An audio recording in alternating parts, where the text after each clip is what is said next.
Worth Knowing live stream. I'm Matt Robison, and today, what are Democrats' actual chances of winning back the U.S. Senate? With a generation of Supreme Court control and all of the consequences that go with it on the line, with an increasingly erratic president dragging us into endless wars, both those fought with missiles and those fought with tariffs, and with the next class of U.S. senators being the first ever to have Social Security become insolvent during the course of their term in office. The stakes of this question could not be higher. But it's a question that seemed like a clickbait pipe dream at the end of 2025. Democrats had to win back a net of 4 U.S. Senate seats, but strategists could only see a realistic pathway to winning 2. At the beginning of November 2025, the president of the United States was unpopular, but his approval rating was only a net negative by about 10 points. People who like to bet money on these things were only giving Democrats about a 1 in 4 chance of pulling it off. But then things began to change. The off-year elections in New Jersey and Virginia showed a surge of strength for Democrats.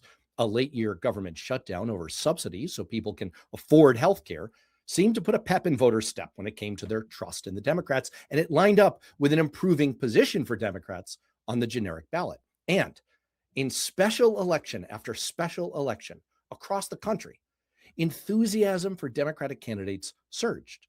There were 50 districts where we can directly compare those special elections to the most recent general election. And in 40 of them, voters shifted toward the Democrats, and by an average of 5.6 percentage points.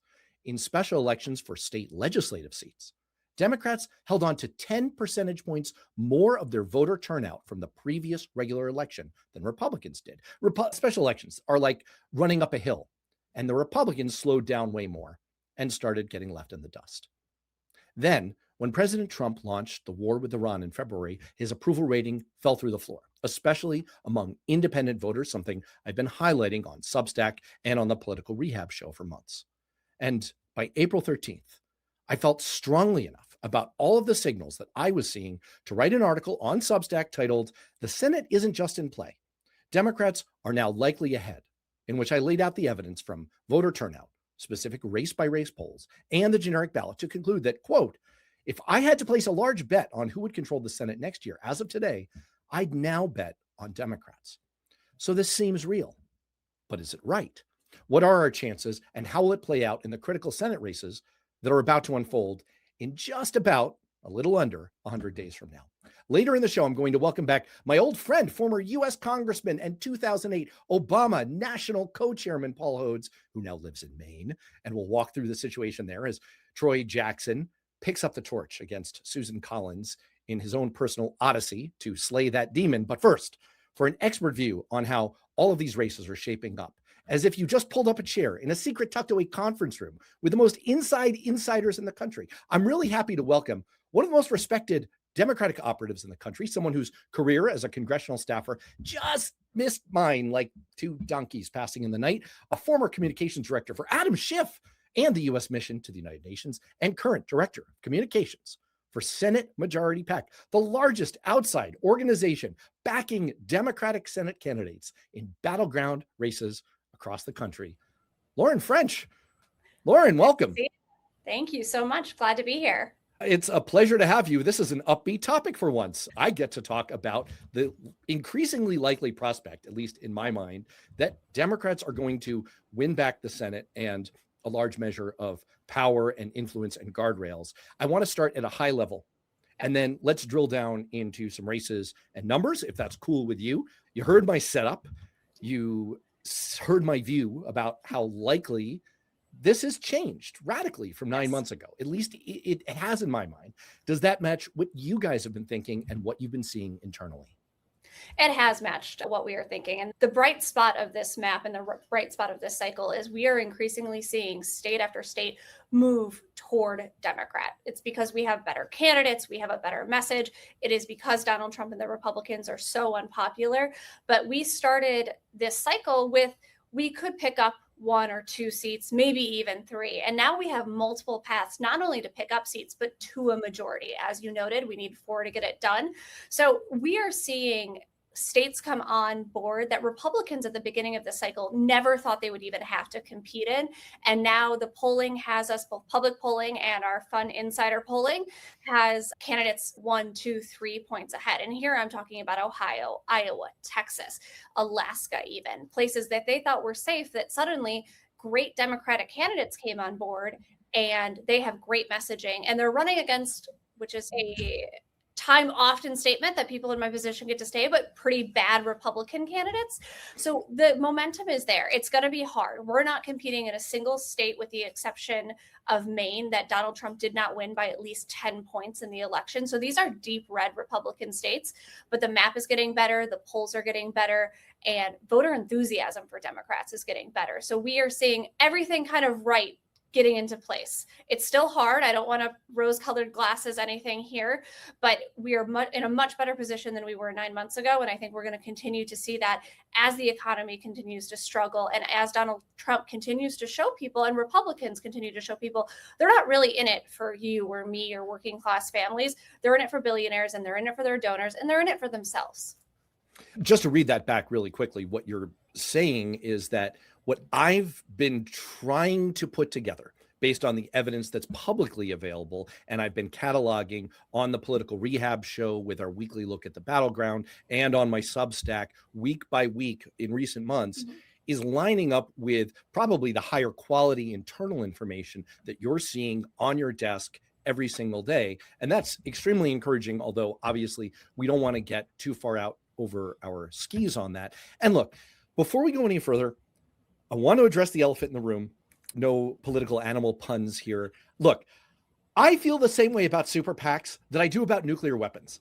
I think they're totally bad, except when the other side has them pointed at us. Yes. And then I don't want to unilaterally disarm. You are in the kind of sticky position of working for a super PAC, even though you're a Democrat, and Democrats are generally against all of this evil. Is the case that I just laid out sort of the way you talk about it as you're talking to Democratic donors and other figures in the party who are like, wait, why is it good that you exist? Yeah, I've never worked anywhere before that I actively don't think should be legal. And I'm with you. We at Senate Majority PAC, myself, we are for aggressive campaign finance reform. It's why we support the candidates that we're supporting, because they will put restrictions on hard money, soft money, and everything that needs to be done to make our elections fairer and more democratic. But like you said, I am not going to sit by and watch the Republicans use this unlimited money, because they're really transactionalizing elections, and not do it ourselves. I would love to not have super PACs exist, but I'm not going to sit idly by while they're using them so effectively to win these Senate races, because we have to win here. That is the be all end all of what has to happen. So I'm going to use every tool in the shed. I think there are more tools in the Republican shed that every once in a while I would like Democrats to use. But until we have these laws, I'm not going to pretend that super PACs and money don't exist. So I actually love that you asked me that, because I love to tell people how I'm actually not very much a super PAC early. So thank you for that. Look, but yes, absolutely. I agree with thee, Cynthia Rice. You got to play the hand you're dealt. And at the end of the day, I want you on that wall. I need you on that wall. I'm glad you're on that wall. And look, if the Supreme Court outlawed super PACs tomorrow, I'm sure no one would be happier than you to be out of business. But until then, it's us versus kleptocratic fascists who rob us blind and laugh in our faces. And therefore, I am all for what you do. I want to put a finger. Oh, go ahead. No, it's necessary too, right? Because we do need to compete, and it can't just be the candidates competing in these races. Our candidates are doing a really amazing job, but without these external structures, including Democratic super PACs, you are just going to be at a strategic disadvantage. And I am tired of being at a strategic disadvantage as a Democrat. Perfect. That's exactly where I was going to go, because I was going to address another comment in the chat from the Cynthia Rice. Boy, I'm going to start calling myself the Matt Robison. I'm like Ohio State. I agree. The problem is raising money. And this is a tricky one. I'm going to go just into the weeds for half a second here, because I think you're teasing out something very important. Right now, in the top 10 most competitive U.S. Senate races, Democrats have a 4-1 fundraising advantage over Republicans. Democrats are lapping their Republican opponents, including their Republican incumbent opponents like Sherrod Brown, 3-1 advantage over Husted in Ohio. And so that's extremely important. Up until a few months ago, I would have said that's a much more important piece of the money picture than what you guys are doing because of the law that requires candidates to get the lowest available ad rates. Now the Supreme Court has blurred that picture somewhat. So I have a revised view on this. And I want to get this out of the way because people have heard me say so many times, if you're going to give to candidates, don't give to outside organizations, don't even give to party committees. So you can scratch everything that I previously said about party committees because they get the same lowest ad rates now as the candidates. But I also think, again, just to pick up on something you just said that I think is really important, it reminds me a little bit of those old ads for Frosted Flakes. And they would show a picture of a nice big bowl of Frosted Flakes. And they would say, this is part of this complete breakfast. And they'd also show fruit, orange juice, fiber, vitamins. And so to me, it feels like what you guys do, the place you occupy in the ecosystem is important. It's part of a complete breakfast. It doesn't substitute for, it's maybe not better than the fundraising being done by candidates directly, but I have come around to the idea that you need to fight fire with fire. If Republicans have a massive advantage on the outside organization side, including MAGA Inc. sitting on $400 million that they may or may not deploy, or they may hand out to Don Jr., it is important to have our firepower on our side kind of doing the same thing. Is that, again, essentially where you're coming from? Absolutely. It's the old saying, right? Don't bring a knife to a gunfight. And I am the type of Democrat who wants to come fully armed to this fight because I believe so strongly in what our candidates believe in. And I think that's what everyone here at Senate Majority PAC really feels, is that we have to elect people who are going to care about working families, who are going to care about healthcare. So yeah, you can't just unilaterally disarm. And I know that phrase gets tossed around quite often, but it is actually very true. If they're going to have it, we need to have it. And we need to be as strategic as they are with all of the communications that we do and all of the digital advertising that we do, because it can't just be up to the candidates, especially when voters don't necessarily love when candidates get negative. So we are those attack dogs, which is a position that I'm comfortable being in. I'm here to talk about why Republicans are truly actually going to ruin the working middle class. They are going to take away your healthcare. They're going to take away your fights. And if we need to be the ones who are defining Republicans as they truly are, to allow our candidates to talk about their positives and their forward-looking visions and their agenda and who they are, that's a really good place for me to be. It's dirty work, but someone has to do it. And that is why we exist in a lot of ways, which is fun for me because then I can talk about how Susan Collins votes with Donald Trump 98% of the time and Troy Jackson. Let's repeat that point because I feel it's really salient. Yep. Did you say that Susan Collins votes with Donald Trump 98% of the time? I did, yes. Actually, more than any other president she has ever served under. She has a higher rate of voting for Donald Trump-backed legislation than any other president. She is not a moderate. She is not an independent. She is absolutely a party ideologue here, and that doesn't get talked about enough. But it does not. It's almost as if I could repeat that important point yet again, that Susan Collins votes with Donald Trump 98% of the time. She's 98% made up of MAGA. It's like she's on an all MAGA diet that is not healthy for you. And I will just point out to our friend in the chat here real quick, Durfee13, look, man, or lady, or whatever, I feel you. If progressives are your cup of tea, more power to you. Where I'm coming from is we are in a fight for the existence of the republic here. And I'm not a DSA kind of guy, but I will link arms with the people who are on my side, part of the battle, whether they're establishment centrist Dems or not. I hope you can see your way clear as part of this fight to feel the same way, but I can't force anybody to do anything. All right, we got to move on. One more very quick one before we get into our race by race look. I was once, when I was a chief of staff for a member of Congress who was apparently going to join us in 15 minutes, although I haven't been able to get him on the freaking phone. So maybe he's not. Maybe I'm going to vamp for 30 minutes, who was running for the U.S. Senate. And I was acting as a surrogate, going on the stump for him in small towns in New Hampshire. I showed up to one and I gave the stump speech with the key points, the key message points that we knew were the most effective in defeating our Republican opponent. And the local Democratic chair overrode me and said, no, what we need to be talking about is A, B, and C. And that highlights the kind of problem that we face as Democrats, which is we're all strategy experts. We are all communications gurus. We all feel we know the magic words that if we just said them would make the scales fall from the eyes of MAGA Republicans and win them over to our side. So I want to ask you pointedly, why not campaign on democracy, the fact that Donald Trump seems to be wanting to end it? Or why not campaign on the single most evil thing that Donald Trump has ever done, which was end USAID and probably cost the lives of 15 million of the most vulnerable people on planet Earth over the next 5 years? You are campaigning on a very specific set of issues that can be cross-examined. Why? What make your case? Why do you do it? Affordability is really the top issues for voters right now. And I agree with democracy is critically important. I worked at USUN. USAID is critically important to save lives. But you have to actually win voters. And those, while many voters do care about those issues and many voters are aghast at what's happening with our US foreign policy, right now, affordability is issue 1, 2, and 3. It's coming up in different ways, whether it's economic affordability, gas prices, healthcare.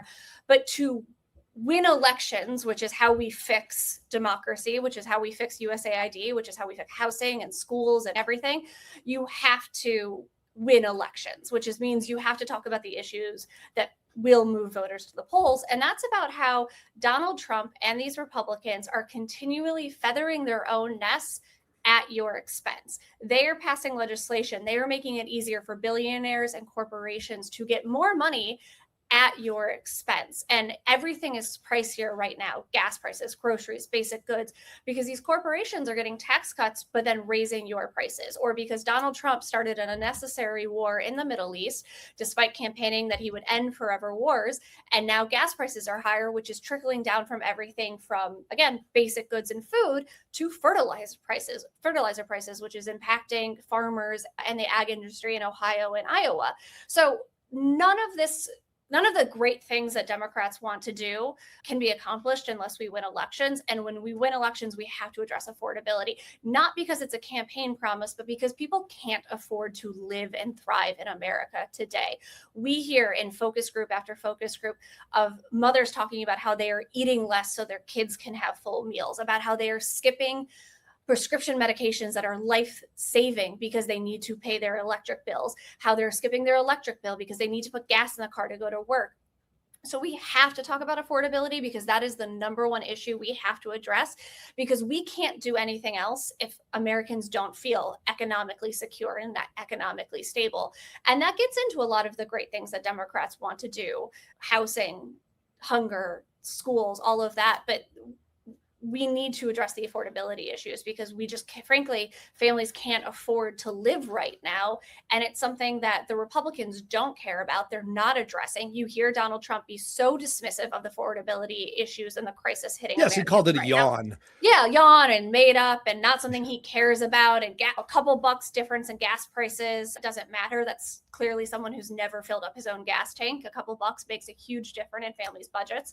So that's why we're talking about affordability and not the other issues that I care deeply about, you care deeply about, voters care deeply about, our base cares deeply about, because we have to win and we have to make it able for people to live before we address some of these other issues. Equally as important, but Nope, just win, baby. That is the gateway to everything else. And everything you just said reminds me of the fact that the Trump administration went to court to try to prevent giving food aid to 40 million Americans who needed it. That seems like the kind of thing that voters might want to bear in mind, especially when they're considering voting for Susan Collins, who apparently votes with Donald Trump 98% of the time. All right, it's time to get to our race by race review. I'd like to do this podcast gamified style, if you don't mind. So I've divided these races into different tiers, not the kinds of tiers that I'm hoping Susan Collins will be shedding on election night, but different levels.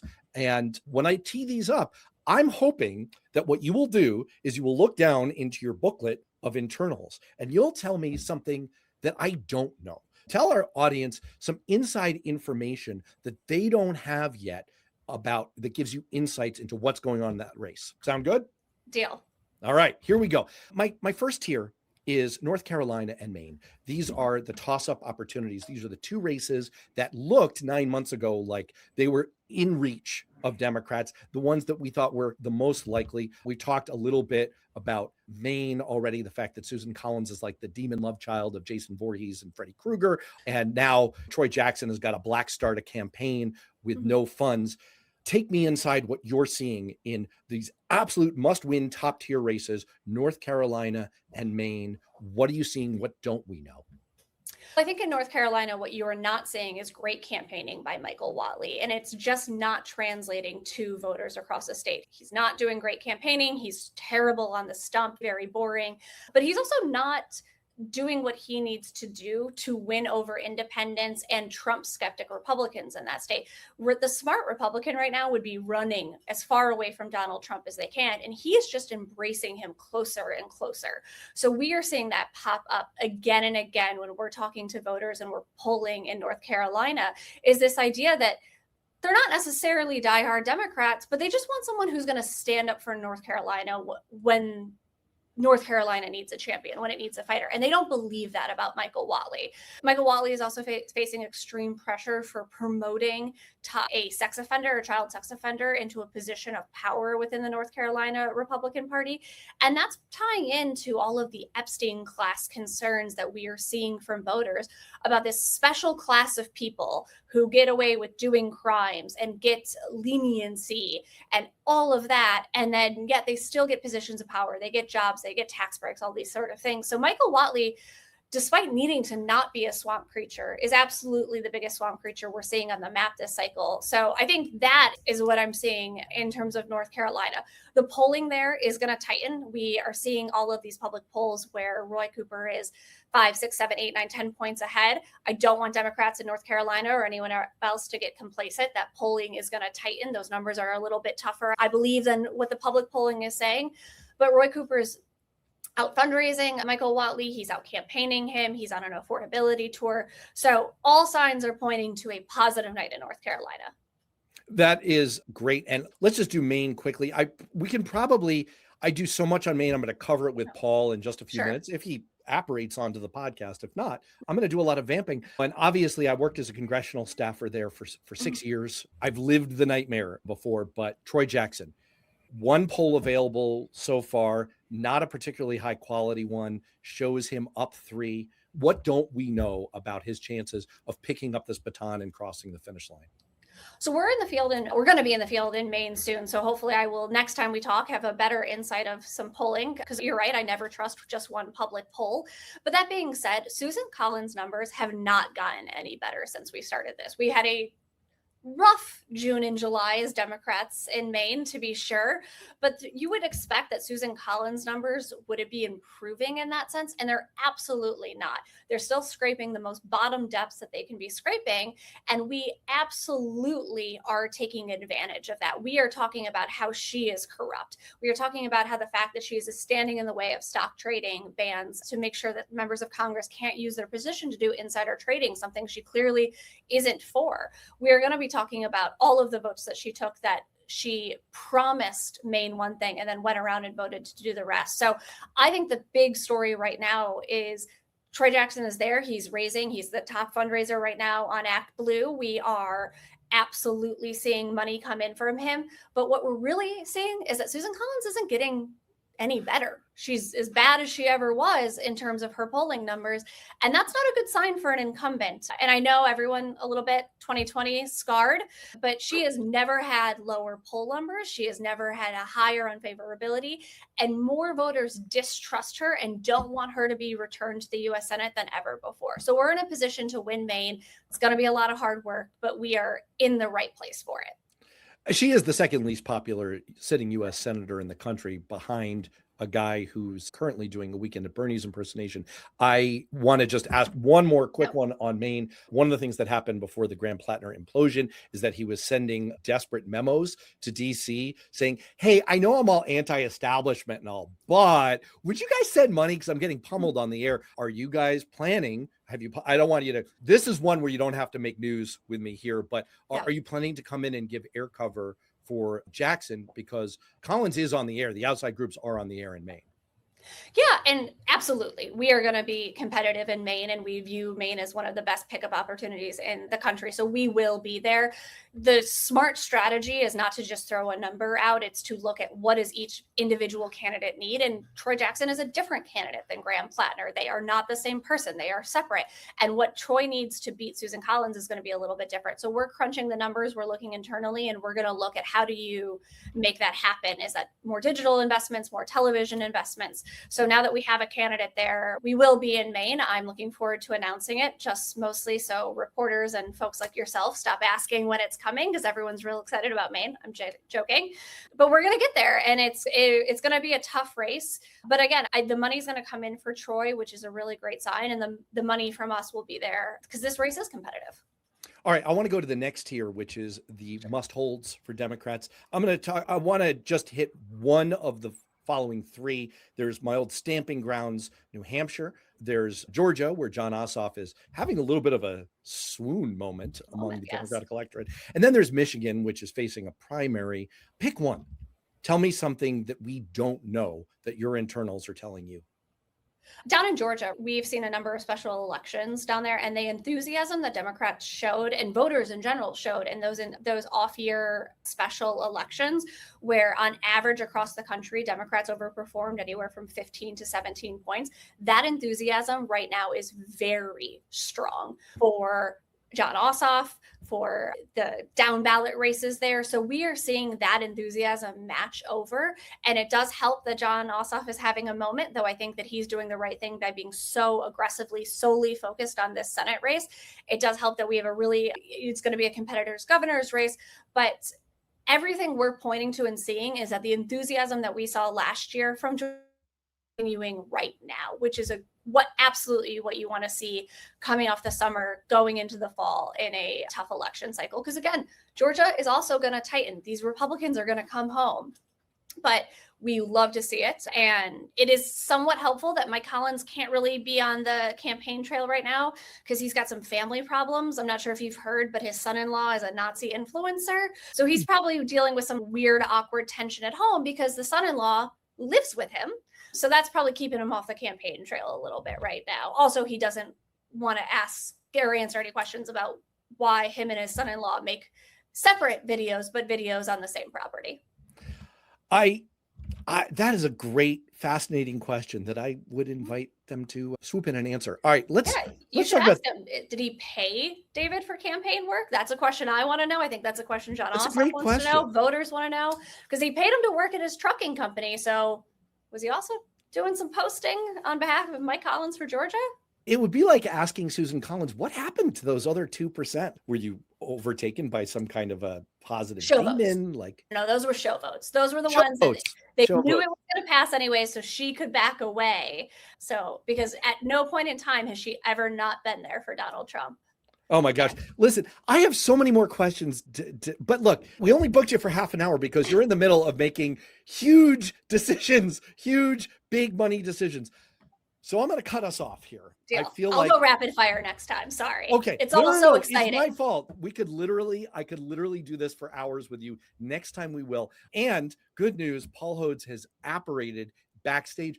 Fun fact, your old boss, Crowley, and Hodes used to play in a band together, which means you and I not only missed each other by only a few years on Capitol Hill, we also missed the privilege of being roadies together. So There you go. We'll have to compare notes next time. I would love to have you back. Thanks so much for being on. Really appreciate it. We got to do this again.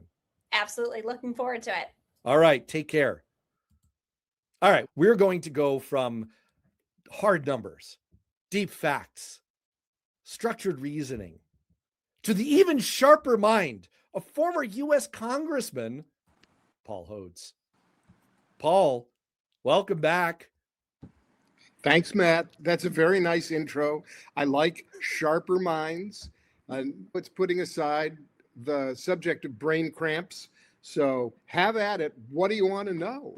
For all of our viewers who aren't familiar, Paul, I'm not kidding. Paul was the first early primary or caucus state member of Congress to endorse Barack Obama back in 2008, which is why he became a national co-chair. He's also a former prosecutor I like to take advantage of both of those expertise sets, along with being a former member of Congress and a good friend. You know me well. You know me so well that I can get away with teasing you occasionally. We like to talk and joke about your perspicacity. Back when you had an unfortunate incident where you fell down a flight of stairs, I said you were going to come on for a regular segment called The View from the Landing. So I guess we'll call this The View from the Landing. Paul, you have relocated to Maine. You're on the ground, and you can give us kind of your expertise combined with the real look and feel. There's nothing like it. If you're politically attuned and you're living in a place where there's a very active political campaign going on, you pick things up in a way that you just don't from afar. What is the look and feel of it from your veteran campaign eyes as Troy Jackson picks up that baton and tries to carry the race now against Susan Collins? First of all, I moved to Maine, and I'm fond of saying I escaped across the frozen Piscataqua River one step ahead of the howling right-wing mob in New Hampshire, because I thought that living in New Hampshire, that the eccentricity of politics, the craziness of the libertarians masquerading as whatever party they wanted to masquerade as, mostly Republicans, but now some Democrats. I just thought that the eccentricity of New Hampshire politics could not be beat. And so I find myself here in the Plattner PTSD world of Maine with 99 days to go and a wild ride to choose his successor in interest, the successor candidate, the follow-on after Plattner's foibles, peccadillos, problems, issues, past, finally, and alleged crimes was too much. And yeah, an alleged sexual assault was just too much. Apparently, sex assault is a red line, especially for Democrats. So one of the things I was just asking Lauren was about the fact that Plattner, on the way out the door, was getting pummeled by TV money from outside groups on the right and was pleading with the Democrats that he had so derided in DC. Please come in and spend money on me now. What's the situation on the air there? I know you don't have time for a lot of TV, what with all of your rock exploits. Paul's in a rock band. Yeah. Look, when Plattner left the race, Jim Williams, thank you. Welcome back. Thank goodness. Good to see your note. So when Plattner left the race, he apparently spent all the money he had raised. He had raised an F ton of money. I mean, he'd raised a lot of it. And apparently he had spent it all on consultants, on the people who apparently hadn't vetted him, on other consultants who were making sure that Maine knew that this former middle-class private school oysterman who sold oysters to his mother's restaurant 8 at a time was really a flannel-wearing, beard-toting, harbor master, salt of the earth, crusty guy. And that crusty guy was what he was selling because everybody figured, okay, we got a problem up north. Because look, 52% of the population of Maine lives in the two southern counties, York and Cumberland. The rest of Maine, as you know, because you used to work for Mike Michaud, a predecessor of mine, a guy I worked with in Congress. Mike was from the North Country. So Maine is largely trees and moose. And 52% of the population in York and Cumberland is interesting because it says a lot about where candidates ought to be campaigning. Spend a lot of time in York and Cumberland because that's where you get a lot of the votes, and the rest of the time you're going to have to sluice and slalom between the trees and avoid the moose. On the ground, Plattner's popularity knew no bounds among Democrats. That was real. That's what I kept hearing from people, including you, that was real. It was real. Let me just say that I supported Plattner. He was the candidate. I appreciated his popularity.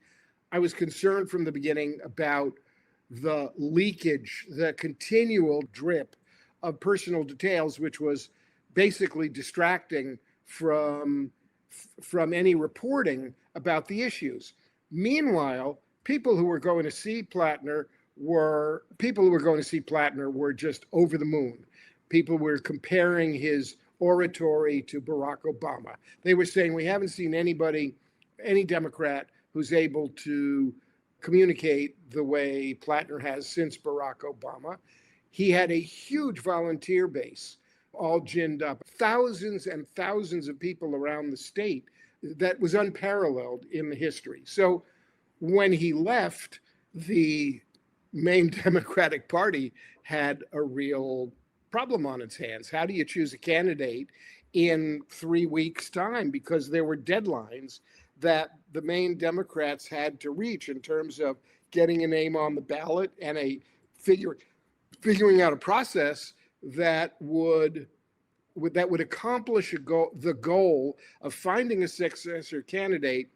And at the same time, they were hoping to walk a very fine line between honoring the democracy in the Democratic Party, not falling under the thumb of Washington, and making a good choice for a candidate. Let me ask you about that, because in the wake of the elevation, Maine Democrats came out smelling of Troy.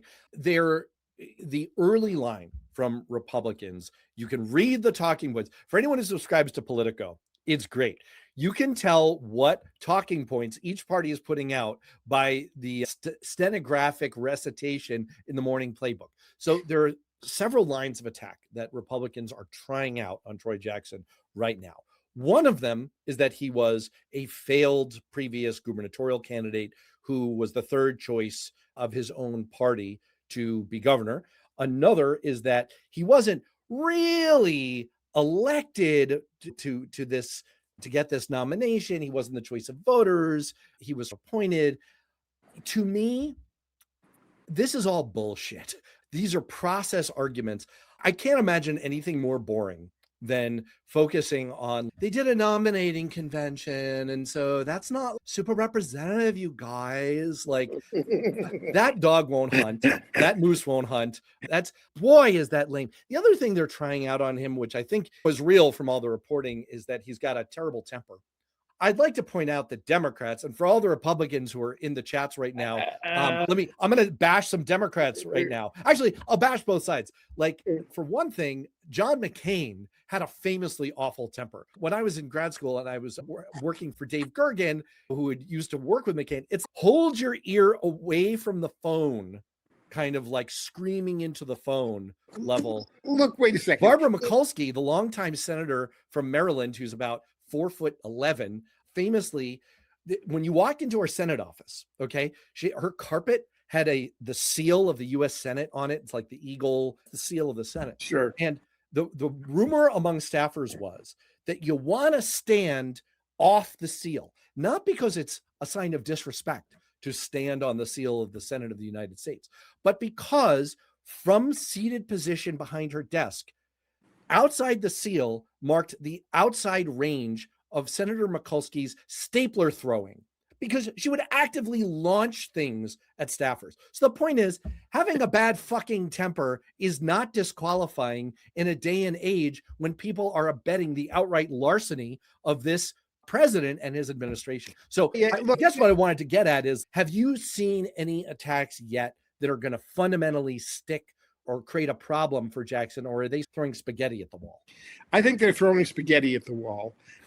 There are lots of politicians with bad tempers, and the number of politicians whose private tempers or their relationships with their staff that are never seen by the public and who look like benign sugar babies in public when they're really assholes in private is legendary. There's lots of them. I was not one. I'm a nice guy. I was nice to my staff.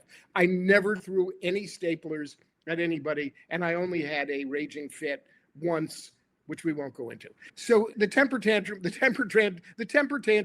slam won't fly. And in fact, the object of the famous temper tantrum of Troy Jackson has endorsed him and said, yeah, we're both passionate. We both cared about the issues. We're both fighters, and we were in a fight. So the guy gets mad, as somebody said on the chat just now, great. Because what about Cynthia? Go ahead. You want to talk about anger? We have been missing passion. We have been missing passion, and passion is something that at least Democrats seem to want in spades in their candidates. So if Troy Jackson can channel his passion into plain, blunt speaking and stick to the issues and not be distracted by the negative stupidity that's coming at him from the Republicans, he's going to do fine, because it's not that bad, okay? It's not that bad. He got in a fight with a legislator, and he's apologized, she's endorsed him, and the ads that Susan Collins are running are really interesting. And her ads are, and the ads that's running most frequently is a young woman who comes on, and she's very nice and very well spoken, and says, Susan Collins was wonderful when I needed help. She was right there to help me. She helped me get into college. She helped me this. She helped me that. And then there's a picture of Susan and this young woman sitting together, and you hear Susan's voice saying, this was by Susan Collins. So it's a very nice, very soft little ad. Susan helps people in Maine. Very nice. There are two words that my message for Democrats would be for Susan Collins. Enough already. Enough. That's it. Well, enough already. And look, he is right. Temper was an issue for Katie Porter. I think it's a bigger issue. We're a sexist society, people. I think it's a bigger issue for women, although it hasn't stuck to Amy Klobuchar. No, and she's got a real temper. She has a real temper. She is famously abusive to staff members. This isn't just a media rumor.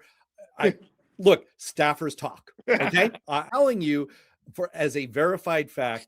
Yeah, Mimi, I don't know if actually, Mimi, I'm sorry. I don't know if you're speaking in jest or not, but I agree with both parts of your statement here. Cursing at staffers is bad. Cursing at Republicans is fine. Sure, why not? Yeah. I'm okay. But look, just to go back to one other comment here from Cynthia. Look, I think this is really the point here. Two quick points I want to make. One is Cynthia saying, let's talk about Len Leo and the Federal Society and his money in this race. I don't actually have the most recent numbers. If you want to pop them into the chat, I'd love to see them. I know that in 2020, it was well documented on Salon that Federal Society members gave upwards of $200,000. This is the group that essentially pre-vets the pipeline of far right-wing judges to serve on higher courts and the highest court, and were, of course, the genesis of the existence as a legal entity of Brett Kavanaugh. And it sure looked like a payoff. It sure looked like, thank you for putting this person on the court. Here is your payback. And down goes Sarah Gideon. And I think that is worth considering for Maine voters. The other thing I want to say, and this is going to get into a slightly different topic, is, look, as you mentioned, 52% of Maine's population is concentrated in these two southern counties. There are two congressional districts in Maine, okay? There's essentially Portland and its surrounding area and everything else. I think I worked for the member of Congress from everything else. And I think there has been a long-standing quest among Democrats. It's really hard in Maine to appeal to the first district sensibilities, which are more urban, more upscale, kind of socioeconomically, more hip. Portland is one of your hipper towns in the country, while looking like you are out of central casting for the rest of Maine. One of the things that has really stuck in my craw about the DSA and about the operatives who have gone around the country sort of bottom trolling, I see what I'm doing there, for potential candidates, is they came up with Plattner. And as you alluded to, Paul, he seems to be out of central casting, but it's bullshit. He's actually a solidly upper middle class boarding school guy who has this fake Potemkin Village appearance of being a regular, hardworking Mainer. The other thing that sticks in my craw is that he's from mid-coast Maine. There's some argument among Mainers. Is he from down east or mid-coast? Doesn't fucking matter to the rest of us, okay? But there's this tendency among the DSA and among the national media to say all working class people are the same. They wear plaid shirts, they have beards, even the women, and basically they're just all over. They should be like this.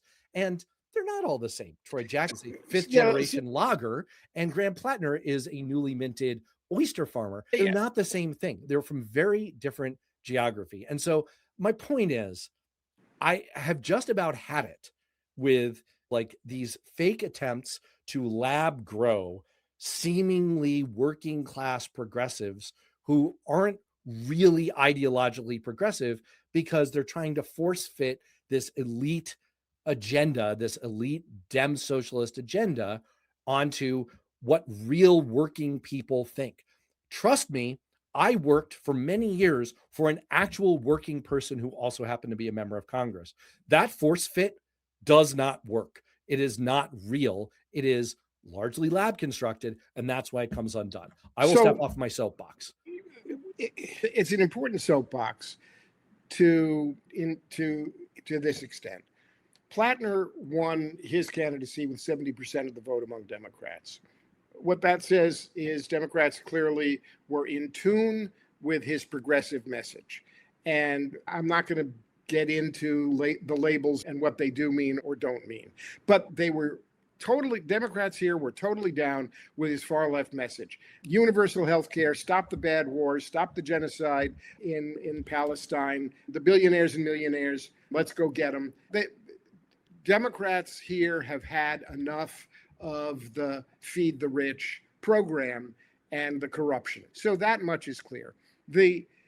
What you have in Troy Jackson is not a lab-grown homeboy. You have a logger from up north who got his start because he was pissed off that the logging companies were hiring Canadians. He got pissed off enough after a while that he started running for office. He wasn't always successful, but he got to be the Senate Majority Leader for a considerable period of time. He is totally blunt. He's plain spoken. He's not a great orator. And his political movement from kind of the center, I'm not going to use the word moderate because that's become a bad term now. Not an establishment policy, but his policies early on fit the North Country about guns, about gay marriage. And if I'm looking at my progression as a candidate, my progression in my thinking, there are some parallels that I see between how Troy Jackson moved left, so to speak, the way I moved left, so to speak, because 20 years ago, New Hampshire was a different place when I was running than it is now, et cetera, et cetera. So I don't hold any of that against him. I think it's actually a good thing that he was able to change his views. And now his line is, this isn't about left or right. It's about from the bottom up. And what Plattner's message was, what Troy Jackson's message seems to be forming is that ordinary working people in this country have taken it in the ear. It's time there was a voice for ordinary working Americans who have been fucked over and over again, and frankly, maybe by both parties. You've got Maine. There are real challenges here. Yes, Cynthia is saying, right? Hospitals are closing. People are having real trouble with groceries and rent. It's bad because Maine is not a wealthy state. There are wealthy pockets along the coast, but most of Maine is pretty damn poor. And Troy Jackson, as a logger from the North Country, just might, without even trying, be able to speak to and take votes, speak to the ordinary working Americans in the everywhere else part of Maine without even trying. He doesn't have to put on a flannel or wear a beard. He just is who he is. And that may be enough in a year where the sentiment is not helping Susan Collins. And look, I won my election in 2006 against a guy named Charlie Bass. He was a moderate Republican. And all I did was keep talking about the Bush-Bass War in Iraq. It was the Bush-Bass War in Iraq. And if Troy Jackson says the Collins-Trump corruption, the Collins-Trump assault on women's rights, the Collins-Trump war in Iran, it's the Collins-Trump war in Iran.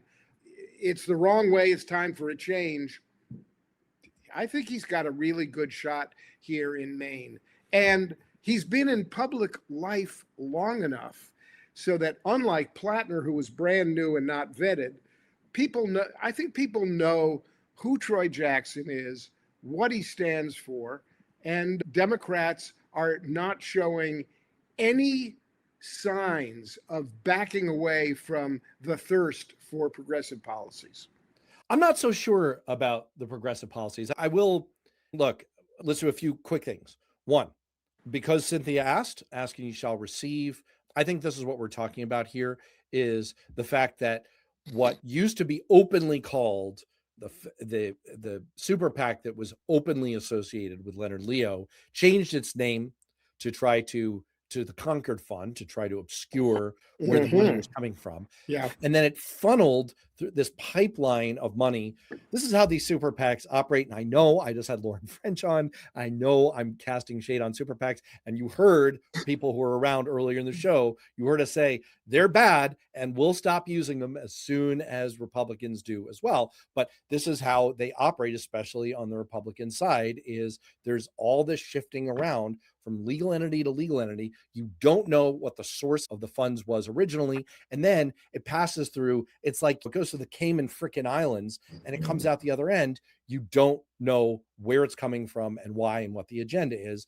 The bottom line that Cynthia is getting at is that hundreds of thousands of dollars are flowing from these Federalist Society people, from Leonard Leo, through, who, by the way, lives in Maine, through this network of PACs, through a pipeline, and into Susan Collins' campaign coffers or to other funds that are otherwise backing her. So that's point number one. Point number two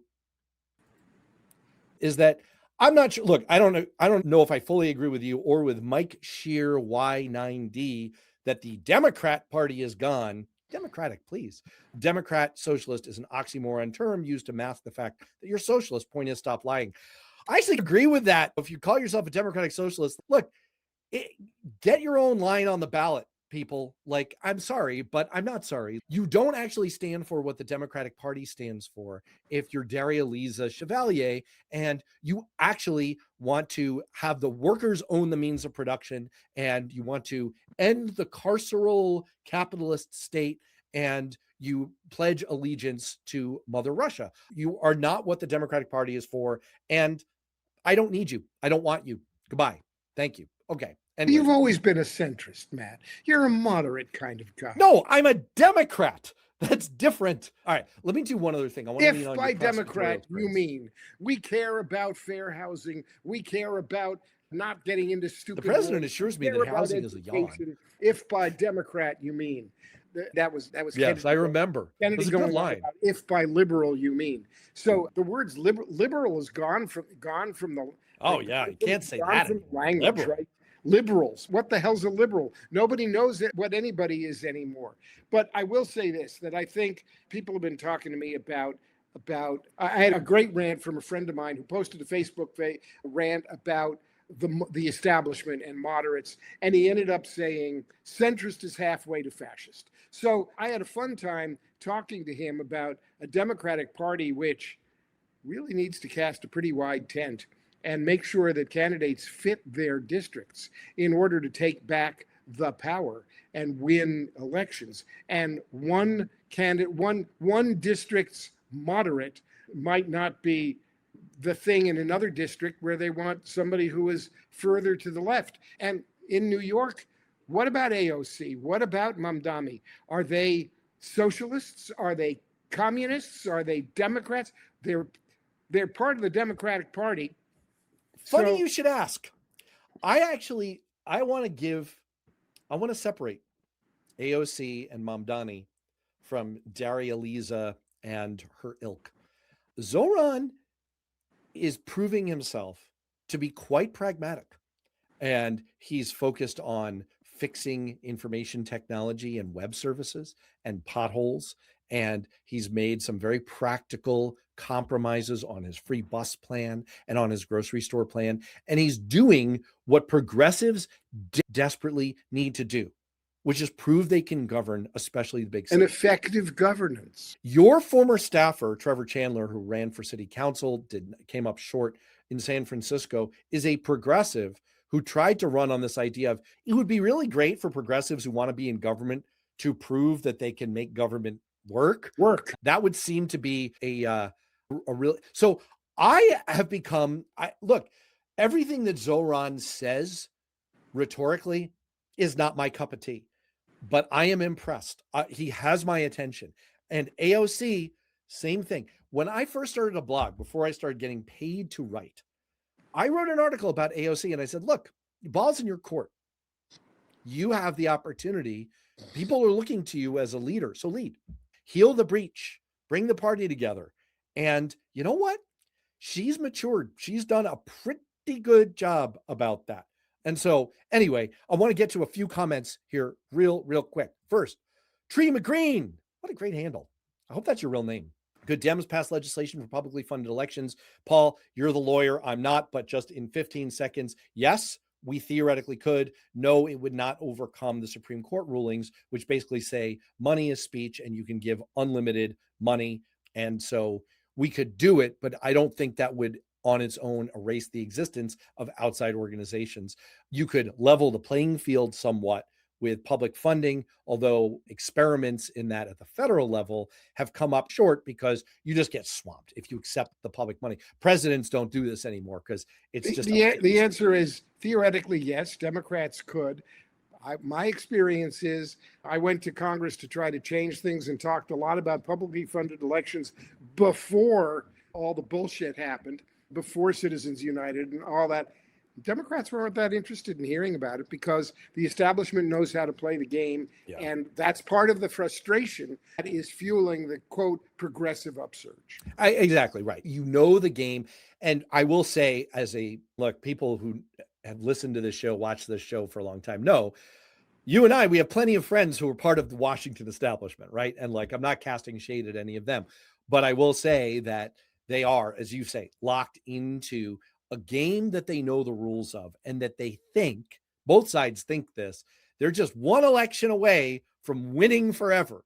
And so they're like, all right, just hang in with me for 2 more years. Then we'll really, and it's an illusion. I can look up liberal. John Doe says, oh, John Doe. I see what you did there. That's not real. It's Dough.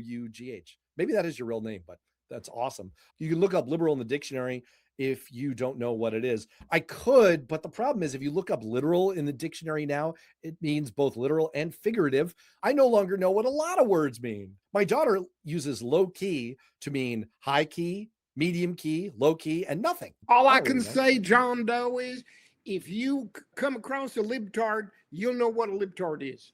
I don't know what that means either, but I liked it. Mimi says, very good point. Far left folks cannot win in most parts of the country, but are electable in pockets. Exactly. Look, again, you and I are both native New Yorkers, right? If a bunch of freaking New Yorkers, who I love, they're my people, if they want to elect some insane person, that's fine. That's your business.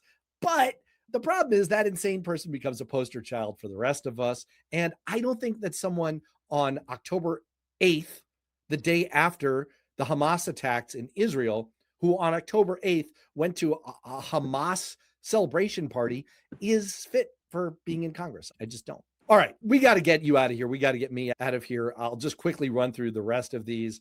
Yeah, enough of the labels. Jim is right about that. Thank you, Jim. Donnie's winning people over. Let's give Tree. You're right, man. Mom Donnie he has my attention. Like I said, I mean, he's doing shit. He's not so bad. Look, Bobby Fischer, I don't know if you're related to the chess player who was also a Nazi, so I hope you're not. Terrible anti-Semite, the real Bobby Fischer. Brilliant chess player. That has nothing to do with you. I'm not trying to impugn you. You say AOC is stupid. Disagree. I think she's remarkably talented and clever. I just did not like her judgments often. She's improving, though. And Jim agrees with me. She's no intellectual giant. No, but I stutter a little bit sometimes. We can't all have the silver tongue of former prosecutor Paul Hodes. All right, I'm going to stop reading. Comments. Paul, yeah. It's great to see you. We got to get together. We got to stop meeting like this, man. Hey, I'll come back. You'll be back. You got to come back. If your viewers and listeners appreciate, I've been very restrained. No, not too many accents, not too much fun, but I'll come back anytime. We didn't get one Bernie. At least do a Bernie before you go. The millionaires and the billionaires, they don't like the Platners and the Jacksons, but I do. How about, I'm going to focus mostly on the billionaires since one of the millionaires is me. Okay. All right. $1 million doesn't go as far as it used to. It's about a dozen bagels and a schmear. All right. Paul, great to see you. For everyone else out there, things are heating up rapidly. So I hope you will make sure you have subscribed. If you like the kind of stuff you were getting with Lauren, I'm every week doing that with Matt Wiley on the Political Rehab Show. We're looking at the battlefield, inside perspective, all the best numbers that we've got, a real honest view on where we are, intended mostly for Democrats like me who are very anxious about all this stuff. I hope you will check that out on Worth Knowing. Paul, you're just like Paul Hodes on Substack. People don't need to look for anything fancy. What does Paul say? What does Paul say? That's I don't it. know. Yeah. What doesn't Paul say? And we are going to, oh boy, I've got fun stuff for next week. See, John Doe is not angry at me for my little question about his name. So that's awesome. Thanks to all the chatters for being here today. My apologies if you didn't get a YouTube notification that this was coming up. That was my fault. Technical glitch. And it was this time, it was not external gremlins. I own it. It was my fault. I did it. Me. So sorry. Great show coming up next week. In the meantime, stay sane, stay safe. See you soon. Be well.